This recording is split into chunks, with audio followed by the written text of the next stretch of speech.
नमस्कार, मैं हूं पुण्य प्रसून वाजपेयी। दस्तक में आपका स्वागत है। राजनीतिक तौर पर राजनीतिक मिजाज को टटोलने के लिए अक्सर ये बात होती है कि दरअसल एक एग्जिट पोल किया जाए, ओपिनियन पोल किया जाए, सर्वे कराया जाए।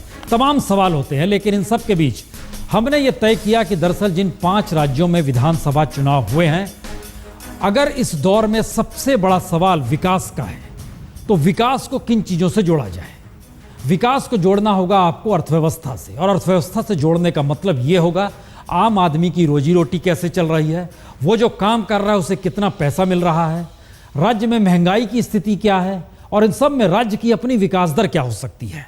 और इसके लिए इंडिया टुडे ऑक्सिस एक की कंपनी ने अपने तौर पर एक पोल स्टडी की, जिसमें पता लगाया कि दरअसल अगर इस आधार पे, जो आर्थिक आधार विकास से हम जोड़ रहे हैं, अगर उस आधार पे ये वोट पड़े हैं जिसको लेके तमाम कयास लगाए जा रहे हैं, तो ऐसे में वोटरों का मिजाज क्या हो सकता है।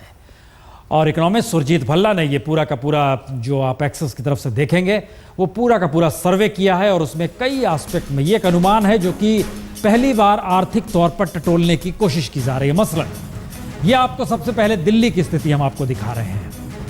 आपके जहन में एक सवाल होगा कि दरअसल आम आदमी पार्टी को यहाँ 20% वोट क्यों दिए जा रहे हैं, जबकि इसकी इकोनॉमी तो इससे पहले रही नहीं। बीजेपी को 44% क्यों मिल रहे हैं, क्योंकि बीजेपी की तो सरकार नहीं थी। और कांग्रेस -7.6 यानी 40% वोट जो थे वो घट के 32.7 पे अगर आ रहे हैं, तो इसका मतलब क्या निकाला जाए। जाहिर है ये ऐसे सवाल हैं जो हमारे साथ अर्थशास्त्री डॉक्टर सुरजीत भल्ला जुड़ेंगे, हम उनसे पूछेंगे। लेकिन अर्थशास्त्र के लिहाज से दिल्ली का अनुमान शुरुआती दौर में यही आता है। हम आपको बताएंगे कौन कौन से मापदंड तय किए गए हैं, लेकिन इसके जरिए जरा सीटों को परखने की कोशिश करते हैं। यह बड़ा महत्वपूर्ण है क्योंकि कांग्रेस के पास महज 21 सीट आ रही है, 22 सीटों का नुकसान दिखा, आधी से ज्यादा सीटें कम हो जा रही हैं। तो क्या कांग्रेस को लेकर आर्थिक नीतियों का सवाल दिल्ली में इतना फेल था कि वोट अगर दिए गए आर्थिक आधार को लेकर, तो ऐसे में शीला दीक्षित आधे पर आ गई, 22 सीट कम हो गई, 21 पे आ गई। हर्षवर्धन, क्या बीजेपी को लेकर इतना भरोसा है कि अर्थव्यवस्था ऐसी ठीक कर देंगे, या अल्टरनेटिव उन्हें सिर्फ आर्थिक मुद्दों को लेकर या इकोनॉमिक फ्रंट को लेकर 35 सीटें मिल जाएंगी। और आप जो कि भ्रष्टाचार पर नकेल कसने की बात कह रही थी, लगातार इसी मुद्दे को अलग अलग मुद्दों से उठा रही थी। ये सारे सवाल बड़े महत्वपूर्ण हैं। हमारे साथ अर्थशास्त्री सुरजीत भल्ला साहब जुड़ चुके हैं। सुरजीत भल्ला साहब, पहला सवाल तो यही दिल्ली को लेकर जो पहला सवाल है, इसके मापदंड क्या हो सकते हैं कि जो सत्ता में नहीं है और बीते 15 बरस से नहीं है, अर्थव्यवस्था को लेकर अगर जो 3-4 आपने एस्पेक्ट्स लिए हैं, जिसमें ग्रोथ है, इन्फ्लेशन है, ग्रामीण वेजेस है, पॉवर्टी है, गरीबी है, उसमें लोगों के जहन में ये सवाल कैसे आ जाएंगे, या आपके सर्वे में ये बात कैसे निकल आएगी कि जिन्हों 15 बरस से विपक्ष में थे उनकी इकोनॉमी कॉम्पिटिटिवली अच्छी होगी। देखिए, ये जो एक तो सर्वे नहीं है, ये सारा एनालिसिस किया हुआ है। पिछले 30 साल का डेटा जो है वो इलेक्शंस के ऊपर उसको एनालाइज किया है कि कांग्रेस को कितनी वोट मिली, कांग्रेस को कितनी सीट मिली, भाजपा को कितनी वोट मिली, कितनी सीट मिली। तो अब ये जो दिल्ली की कहानी ये है कि आप एक नई पार्टी है, तो इसको देखने के लिए, इसको एनालाइज करने के लिए हमने जो भी 3 पार्टी सिस्टम, जो भी जगह में 3 पार्टीज ने लड़े थे, उनका वो एनालाइज किया है। वहां देखा है कि जब एक तीसरी पार्टी आती है तो 2 मेजर पार्टीज जो हैं वो कांग्रेस और भाजपा, उनको क्या होता है, तो उसके मुताबिक यही लगता है। तो पहले तो ये बात है कि ये 3 पार्टी सिस्टम का एनालाइज किया दिल्ली में, क्योंकि अब पहली टाइम यहां पे 3 पार्टी लड़ रही हैं। दूसरा ये है कि जो भी विकास में हुआ है, ये महंगाई में हुआ है, तनख्वाह में हुआ है, उसको देख के सिर्फ उसी को देखा है। और ये अगर मतलब दिल्ली के स्टेट में तनख्वाह काफी बड़ी है, तो जो भी इनकम्बेंट है वो इस लिहाज में शीला दीक्षित है, उसको फायदा होगा। अगर तरक्की कम हुई है पहले से, तो शीला दीक्षित को हम वोट नहीं देंगे और भाजपा को देंगे या आपको देंगे। तो इसके मुताबिक यही नतीजा निकला है कि भाजपा को कोई 34-37 सीटें मिलेंगी और कांग्रेस को 20-21 मिलेंगी और आप पार्टी को कोई 10-11 मिलेंगी। सुरजीत भल्ला साहब, एक जहन में इसलिए सवाल है क्योंकि आप पार्टी का जो बेसिक स्ट्रेंथ थी, उसकी जो अपनी स्ट्रेंथ थी, वो करप्शन के खिलाफ की थी। क्या ये माना जाए कि इस स्ट्रक्चर में जो आपने अर्थव्यवस्था के अलग अलग मापदंड निकाले हैं, उसमें करप्शन एक बड़ा हिस्सा रहा जिसने इस इकोनॉमी को प्रभावित किया, इसलिए वो शिफ्ट उनके जहन में आ रहा है? भल्ला साहब, या नहीं, क्योंकि करप्शन हर जगह पे है, तो बाकी लोग, मेरे मुताबिक जो भी एनालिसिस है उसका ये है कि नतीजा हम देखते हैं। नतीजा ये है कि हमारी आमदनी कितनी बढ़ी, पावर्टी कितनी डिक्लाइन हुई और ग्रोथ रेट क्या हुई, और कितनी बड़ी ग्रोथ रेट। ये नहीं कि ग्रोथ रेट गिर गई, मगर कितनी बड़ी या कितनी नीचे आई। तो पहले, अब जो कांग्रेस दिल्ली में 208 से 210 तक काफी तरक्की हो रही थी ग्रोथ रेट में, उसके बाद ग्रोथ रेट डिक्लाइन हो गई है। तो इसलिए हम जो सोचते हैं कि लोग सोचेंगे, देखो मैं पहले बहुत अच्छा था, पहले इन्होंने, कांग्रेस ने बहुत अच्छा काम किया, मेरी काफी तरक्की हो रही थी, अब मेरी तरक्की काफी कम हो रही है। तो इसलिए तो, मगर भ्रष्टाचार बिल्कुल मॉडल में नहीं है। तो इसका ये नहीं मतलब कि भ्रष्टाचार लोगों के दिमाग में नहीं है। हमारी तरफ से यही कोशिश थी कि देखें कि सिर्फ इकोनॉमिक फैक्टर्स से कितना हम एक्सप्लेन कर सकते हैं, कितना हम कह सकते हैं कि इसको मिलेगा। ये नहीं मतलब कि और कोई फैक्टर नहीं है, कि सोशल पॉपुलैरिटी का फैक्टर हो सकता है, सोशल इंडिकेटर्स, इन्फेंट मोर्टेलिटी का फैक्टर हो सकता है। हम यही देख रहे हैं कि ये चार चीजें कितना एक्सप्लेन करती हैं कि किस पार्टी को, चाहे दिल्ली में हो, चाहे मध्य प्रदेश में हो, चाहे सारे देश में हो, किस पार्टी को फायदा हो रहा है, और only on economic circumstances. Okay, आपने चूंकि इकोनॉमिक एस्पेक्ट में जो दिल्ली का दिखाया है उसमें ग्रोथ रेट -1.3 दिखलाया है, जो इन्फ्लेशन है वो -5.3 दिखलाया है, रूरल वेजेस, ग्रामीण वेजेस जो है वो -1.6 दिखाया, और गरीबी -1.2 दिखाई है। एक चीज़ लोग समझना चाहेंगे, जो इसकी एक बेसिक चीज़ है, उसमें जो ग्रामीण मजदूरी है, दिल्ली की सिर्फ अभी बात कर रहे हैं, जो -1.6 है। दिल्ली महानगर है, देश की राजधानी है, इसमें आपने कैसे टैकल किया कि ग्रामीण वेजेस, ग्रामीण मजदूरी को आपने किस हिस्से से और कैसे जोड़ा है इसे? हाँ, ये बड़ा इंपॉर्टेंट सवाल है। आप ठीक कहा है कि दिल्ली में कोई रूरल तो है नहीं, तो इसलिए मैंने हरियाणा की रूरल वेजेस ली हैं, मगर इसका ये मतलब नहीं कि ये गलत है, क्योंकि अगर रूरल वेजेस सारे देश की मैंने ली हैं, हर जगह पे रूरल वेजेस, और ये जरूर बात है कि जैसे रूरल वेजेस बढ़ती हैं वैसे अर्बन वेजेस बढ़ती हैं।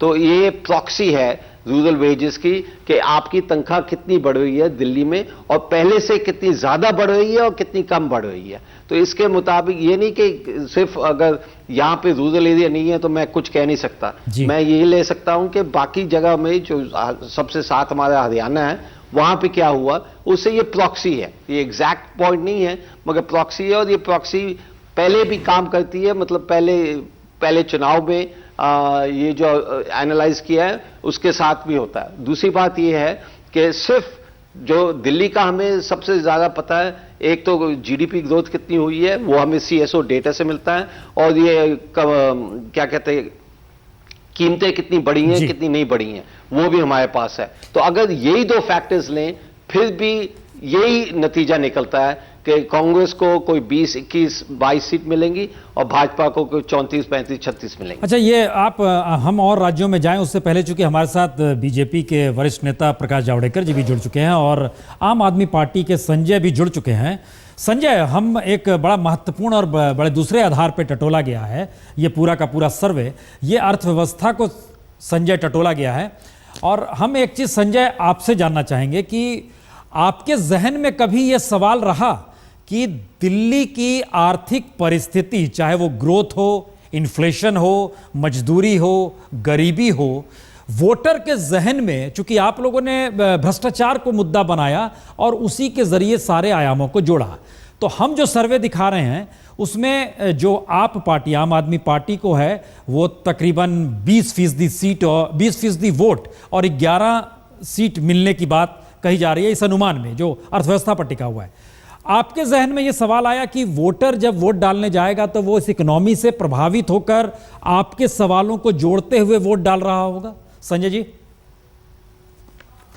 निश्चित रूप से, क्योंकि हर आदमी के जेब पे जो मार पड़ रही है, जैसे कई बार ये चर्चा आती है कि भाई दिल्ली के अंदर प्रति व्यक्ति आय बढ़ी है लोगों की, लेकिन प्रति व्यक्ति महंगाई कितनी बढ़ी है, प्रति व्यक्ति उसका खर्चा कितना बढ़ा है, प्रति व्यक्ति उसके जेब पर कितनी मार पड़ी है, इसको भी देखना जरूरी होगा। और अगर मुझे लगता है कि अगर हम इस बात को देखें कि महंगाई की मार कितनी लोगों के ऊपर पड़ी है दिल्ली में, तो चाहे वो बिजली का मुद्दा हो, चाहे वो पानी का मुद्दा हो, चाहे वो पेट्रोल डीजल का सवाल हो, चाहे गैस सिलेंडर का सवाल हो, तो चारों तरफ से दिल्ली के लोगों के ऊपर मार पड़ी है। तो जब वो वोट देने गया तो निश्चित रूप से उसके दिमाग में ये पीड़ा, ये जहन में उसके ये सवाल, उसके जीवन में आ रही दुश्वारियां जरूर उसके दिमाग में रही होंगी और वो वोट में तब्दील हुई होंगी।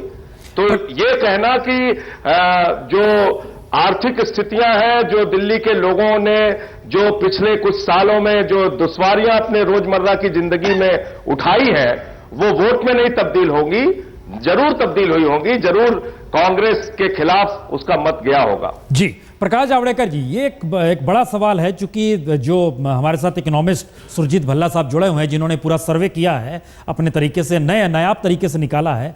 हम एक चीज आपसे जानना चाहते हैं, चूंकि दिल्ली जो है वो सीधे सिर्फ शीला दीक्षित या कांग्रेस की दिल्ली की सत्ता तक नहीं रहती है, उसका कहीं ना कहीं मनमोहन सरकार भी उसका एक घेरे में आती है। और एक संयोग ऐसा है कि डॉक्टर मनमोहन सिंह की इकोनॉमिक्स को लेकर ही सबसे ज्यादा सवाल आप लोगों ने भी उठाए, संसद में भी उठे, लोगों के जहन में भी आए।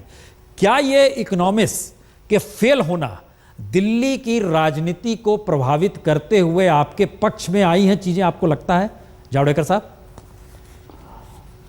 चुनाव में जो एक निश्चित वोटर होता है कि हर पार्टी का एक अपना लॉयल वोटर है, वो छोड़ के जो फ्लोटिंग वोटर है वो कैसे तय करता है, उसके अनेक कारण होते हैं। उसमें कभी इमोटिव इशू हावी होता है, लेकिन जब आर्थिक खस्ते हालत होती है, जब महंगाई बढ़ती है, उसका मतलब ये है कि असली वेतन घटता है, आपके जीवन यापन पर विपरीत परिणाम होता है और इसलिए गरीब अधिक गरीब होता है। जो पहले गरीब नहीं था वो गरीबी रेखा में जाता है, अंडर नरिशमेंट बढ़ती है, माल न्यूट्रिशन बढ़ता है। तो ये रोज बहुत तकलीफ देह अनुभव है हर एक को, और इसलिए महंगाई हमेशा एक मुद्दा प्राथमिक रहा है। और लोगों को ये लगा कि ये करप्शन जिस तरह से लूटा है, क्योंकि आंकड़े बहुत बड़े बड़े आए, तो जिस तरह से लूटा है ये भी एक महंगाई का कारण है। वो एक्चुअली सबका उसका एकदम डायरेक्ट रिलेशन नहीं होता है, लेकिन फिर भी लोगों को जो लगा परसेप्शन। और तीसरी बात है कि इससे बेरोजगारी बढ़ी है। तो कुल मिला के अर्थव्यवस्था का संचालन करने में अर्थशास्त्री प्रधानमंत्री विफल होने के कारण बेरोजगारी बढ़ती है। तो युवाओं का बहुत गुस्सा होता है, क्योंकि जब अवसर रोजगार के कम होते हैं तो निश्चित रूप से उसका परिणाम होता है। तो ये मुझे अच्छा लगता है कि इस बार लोग आर्थिक मुद्दों पर, महंगाई हो, बेरोजगारी हो, भ्रष्टाचार हो, और फिर ये इन सभी मुद्दों पर लोग अगर वोटिंग के लिए बाध्य होते हैं, सुरजीत भल्ला जी का ये अच्छा प्रयास है, अच्छा नया सर्वे है, तो इसका परिणाम केवल दिल्ली में नहीं सब जगह दिखने को मिलेगा। ओके। और नहीं, ये आपने देखिए जावड़ेकर साहब, हम इसके आगे जरा ले जाएं, हम आपके साथ जुड़ रहे हैं, लेकिन हमको लगता है कुछ और चीजें साफ होनी चाहिए, क्योंकि दिल्ली की स्थिति कहीं ना कहीं देश की स्थिति से जुड़ रही है। लेकिन हम आपको अब इसके बाद दिखलाते हैं मध्य प्रदेश या छत्तीसगढ़। मध्य प्रदेश पहले दिखलाते हैं। मध्य प्रदेश की स्थिति बिल्कुल इकोनॉमिक एस्पेक्ट पे, और उसमें वही ग्रोथ रेट, इन्फ्लेशन, ग्रामीण वेजेस और पॉवर्टी का हिस्सा है।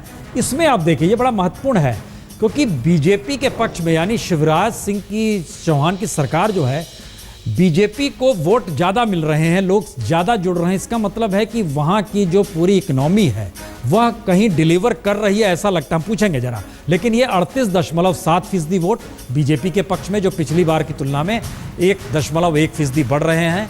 कांग्रेस के पक्ष में 1% माइनस हो रहे हैं।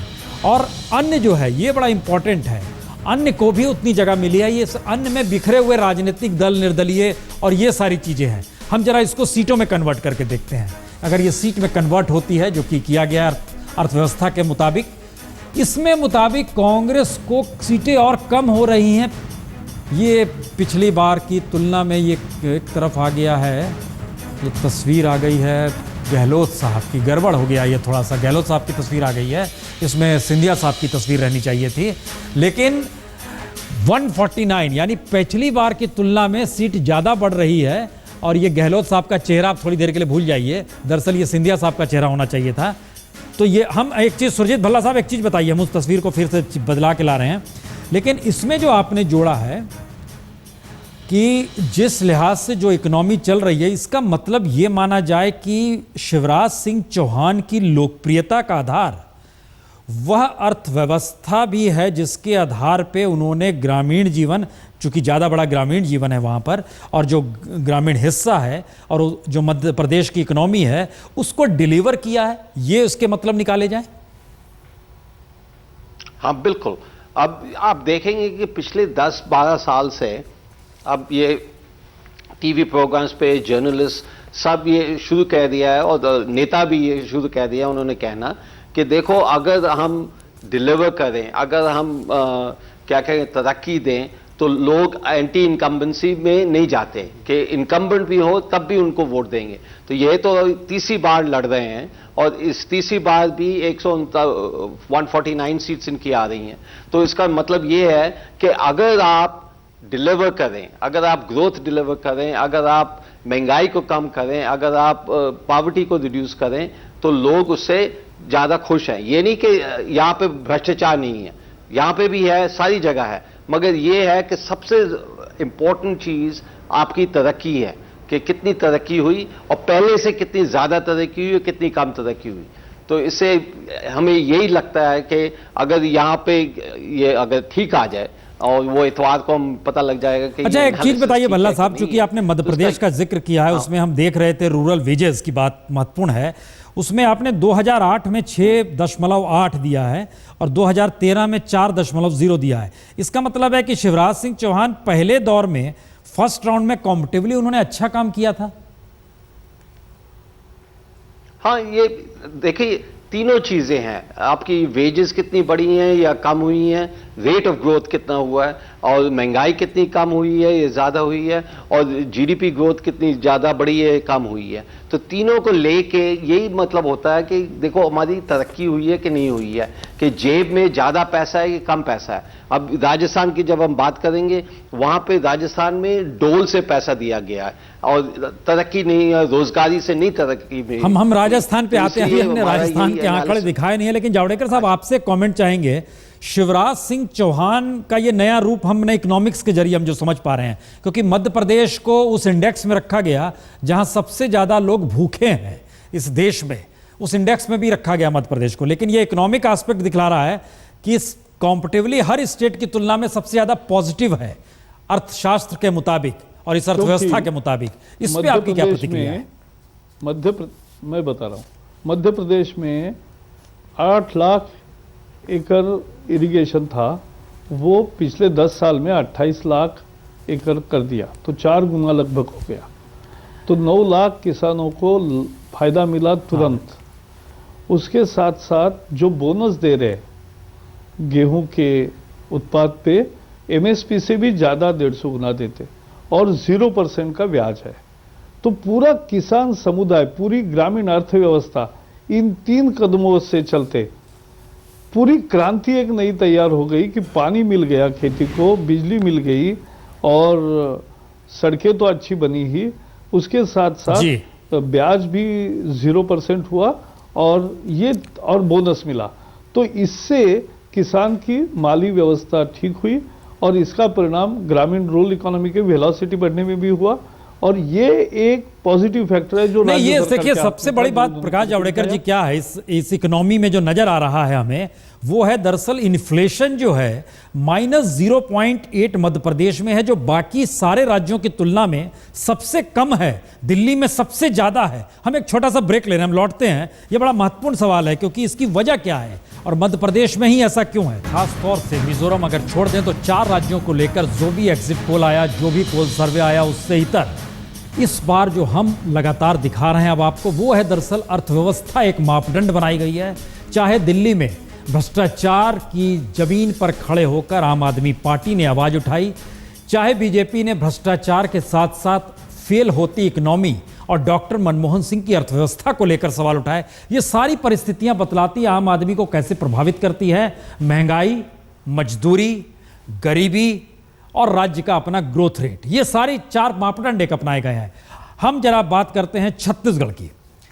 छत्तीसगढ़ में रमन सिंह सरकार, लेकिन जो नजर आ रहा है वो इसलिए चौंकाने वाला है कि और छत्तीसगढ़ को लेकर ये बार बार सवाल उठे हैं कि वहाँ पर कल्याणकारी योजनाओं के जरिए ही रमन सिंह सरकार चल रही है, जो चावल बांटती है 2 रुपए में, या फिर कल्याणकारी योजनाओं के जरिए लोगों के घर तक पहुँचने का और ख़ासतौर से आदिवासी बस्तर के इलाके में पहुँचने की कोशिश करती है।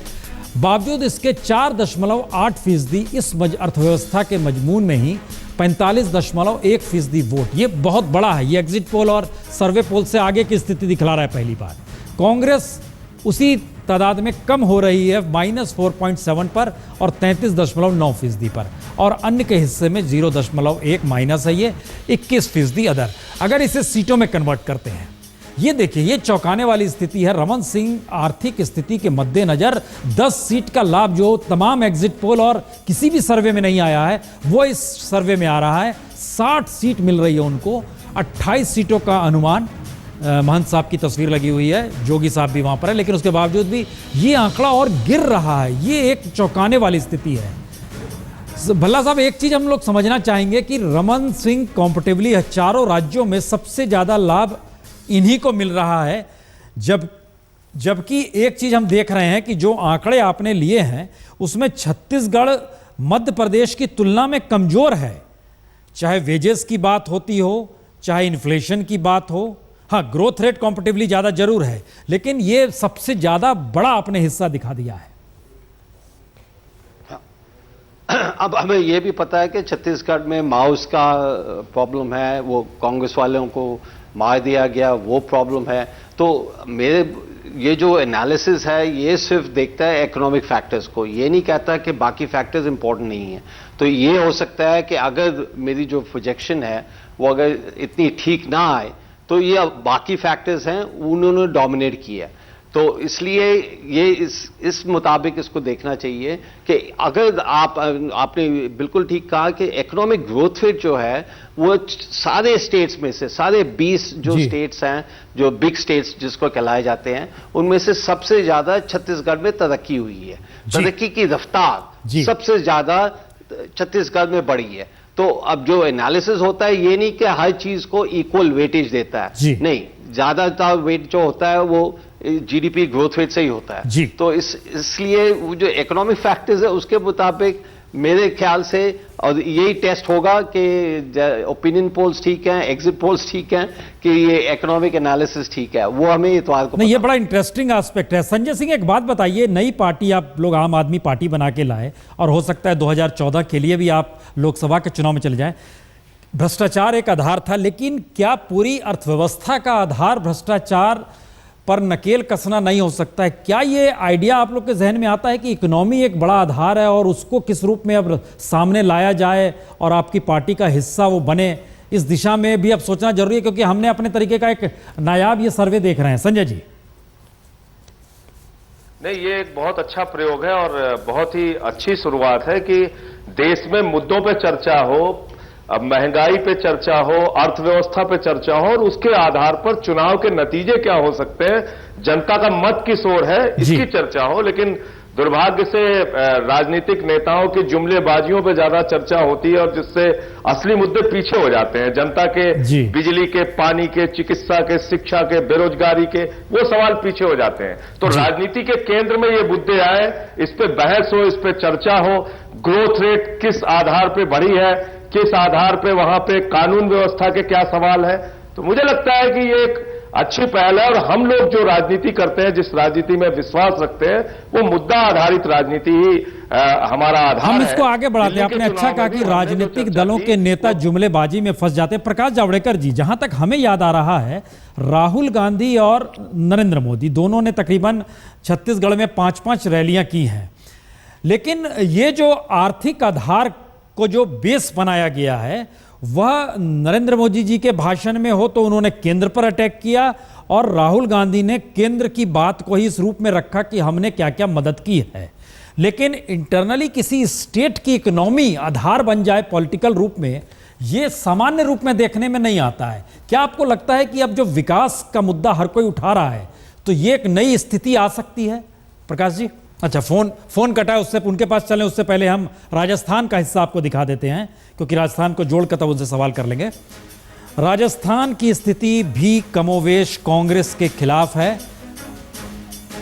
हम ये देखें, कांग्रेस की स्थिति खराब है और कांग्रेस की सरकार है, और कांग्रेस के हक से जो 2.4% वोट खिसक कर सीधे बीजेपी के पक्ष में जा रहे हैं, गहलोत सरकार से निकलकर वसुंधरा राजे में जा रहे हैं। ये जो ट्रांसफर है, क्या ये सीटों का ट्रांसफर भी है इस रूप में?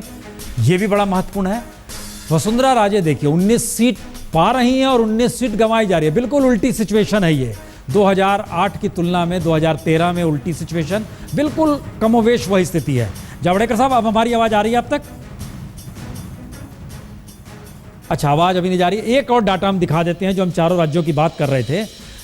राजस्थान में जो ग्रोथ रेट है, जो इन्फ्लेशन है, और जो ग्रामीण वेजेस है और पॉवर्टी है, उसमें देखिए राजस्थान का हिस्सा देखिए, ये बड़ा महत्वपूर्ण है। गरीबी -1.8 नेगेटिव में है। इस तुलना में समझने की कोशिश कीजिए, जो छत्तीसगढ़ की तुलना में कॉम्पेटिवली उसकी अच्छी स्थिति है। मजदूरी में भी राजस्थान की सबसे बुरी स्थिति है, जो मजदूरी वहाँ पर दी जा रही है। महंगाई में अगर टटोलेंगे तो राजस्थान की कॉम्पेटिवली स्टडी दिल्ली और छत्तीसगढ़ से बेहतर है, और विकास की स्थिति में सबसे खराब स्थिति है। ये स्थिति इन राज्यों में है। जावड़ेकर साहब हमारे साथ जुड़ चुके हैं। अच्छा भल्ला साहब, एक चीज और हम समझना चाहेंगे, क्योंकि ये बड़ा महत्वपूर्ण है, आपने जो ये पूरा डाटा निकाला है, इसमें हम एक चीज देख रहे हैं कि दिल्ली और राजस्थान दोनों कमोवेश चारों मॉडलों में, चाहे वो डेवलपमेंट हो, महंगाई हो, मजदूरी हो या गरीबी हो, इन चारों में उसका नेगेटिव ही है।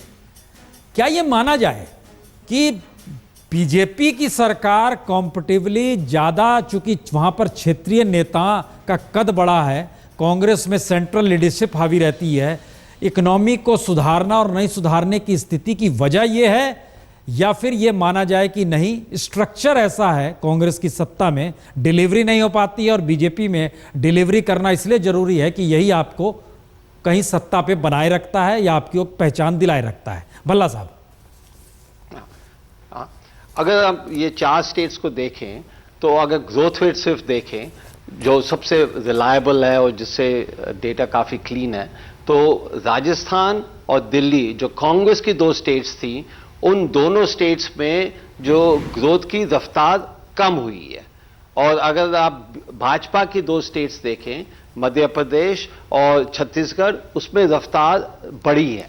तो इसलिए ये जो यहाँ पे कांग्रेस तो राजस्थान और दिल्ली में इनकम्बेंट है और हार रही है, क्योंकि ग्रोथ की रफ्तार कम हो गई है, और दूसरी जगह वहाँ पे एमपी और छत्तीसगढ़ में रफ्तार बढ़ गई है, तो उनको जो भी वो इनकम्बेंट है, मगर फिर भी लोग उनको वोट दे रहे हैं। तो इसका यही नतीजा निकलता है कि अगर आप या ग्रोथ रेट को बढ़ाएं, इकॉनमी को बढ़ाएं, आप लोगों की पॉकेट बुक्स को बढ़ाएं, तो इसलिए वो आपको फिर इनकरेज करेंगे, आपको वोट देंगे। एक चीज और भल्ला साहब जरा बताइए, क्या ये फेलियर ऑफ पॉलिसी है या फेलियर दूसरी तरफ करप्शन वजह है? वजह क्या है इसकी, अगर आप फेल हो रहे हैं राजस्थान में और दिल्ली में? तो अब अगर आप देखेंगे कांग्रेस की जो पॉलिसी है और फिलॉसफी जो है, वो डोल की तरफ है कि देखिए एक योजना एक दे दें, एक दूसरे दिन एक नई योजना निकाल दें, तीसरे दिन एक नया बिल निकाल दें, तो उनका यही लगता है कि हम वोट को खरीद लेंगे, रोजगारी से नहीं खरीदेंगे, तरक्की से नहीं खरीदेंगे, मगर योजनाओं से खरीदेंगे। और बाकी जो मध्य प्रदेश और छत्तीसगढ़ में है कि देखिए हम रोजगारी से जीतेंगे, हम अगर ग्रोथ रेट बढ़ाएंगे उससे जीतेंगे। तो फिलॉसफी जो है वो भाजपा की और कांग्रेस की काफी फर्क है। तो अगर नतीजा जो निकलेगा इतवार को, अगर इसके मुताबिक अब ठीक रहे, तो इसका ये मतलब है कि अब हिंदुस्तान में अब ये डोलोनोमिक्स अब नहीं चलेगा। अब लोग कहते हैं कि हमें रोजगारी चाहिए, हमें तरक्की चाहिए, हमें योजनाएं नहीं चाहिए। संजय, हम आपसे एक चीज जानना चाहेंगे, चूंकि आपने जब भ्रष्टाचार का मुद्दा आम आदमी पार्टी ने उठाया, तो भ्रष्टाचार के मद्देनजर कांग्रेस और बीजेपी को एक ही तराजू में रखा। क्या इकोनॉमी के सवाल पर, अर्थव्यवस्था को चलाने के सवाल पर, अर्थव्यवस्था को लेकर पॉलिसी डिसीजन लेने के सवाल पे आप लोग अलग अलग देख पाते हैं बीजेपी या कांग्रेस को? नहीं, देखिए, एक चीज बहुत स्पष्ट है पुण्य प्रसून जी, कि जनता को कौन से मुद्दे प्रभावित करते हैं। जनता की जो मूलभूत आवश्यकताएं हैं वो बिजली है, पानी है, चिकित्सा है, शिक्षा है, बेरोजगारी है, सफाई है। तो इन समस्याओं को हल करने के बजाय अगर आप फ्लाईओवर बनाने में और बड़ी सड़कें बनाने में और उसमें ज्यादा आप अपना ध्यान लगाएंगे, या जैसा अभी कह रहे हैं भल्ला साहब की नई नई योजनाएं डेली घोषित करके आप उससे प्रभावित करने की कोशिश करेंगे, तो उसका कहीं ना कहीं सरकारों को खामियाजा भुगतना पड़ेगा, क्योंकि आम आदमी को तो महंगाई से और उसके जेब पे पड़ रहे खर्चे से मतलब है। भ्रष्टाचार इसके पीछे एक बहुत बड़ा कारण है।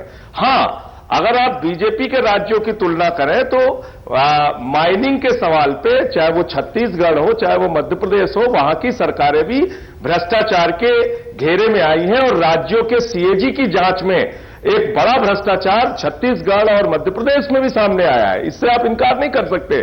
छत्तीसगढ़ की भी सरकार ने जो वहां के आयरन और मिनरल्स को औने पौने दामों में बेचा है, ये सब कुछ आया है सामने।